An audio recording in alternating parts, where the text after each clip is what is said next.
Obriši suze. Koliko od vas je već bilo na ljetovanju? Mi nismo obični trgovci, mi smo doktori. Ovo možete i djeci ostaviti. Nemamo deca. Nemojte me jebati, ovdje piše sin. A je li ima u taj rezort sad nudisti?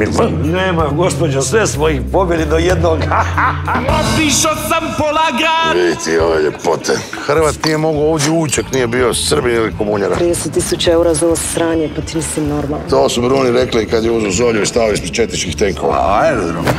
Pedro je fin i miroljubiv džanki. Imati apartman u vlasništvu.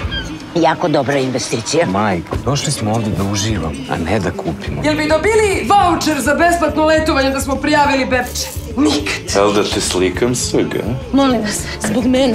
Ko Boga me molim. Leče pička ti, materina. Šećeru, ti možda zahtijevaš da ti promijene agenta. Sve za klijenta, šefe. A meni treba vaš ljubazni prodavač zbog konzultacija. Konobar! Ako smo dali riječ i potpisali, onda tu nema... Ko je potpisao?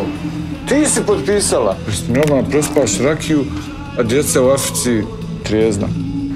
Babo, opet se ugaš. Možete da povedete i prijatelje na letovanje, da se družite, da igrate bicigin, da roštiljate. Možete čak i da im naplatite. Ko je vola da naplatimo? Prijatelj? Pa da! Daj se srce, izgubili smo se.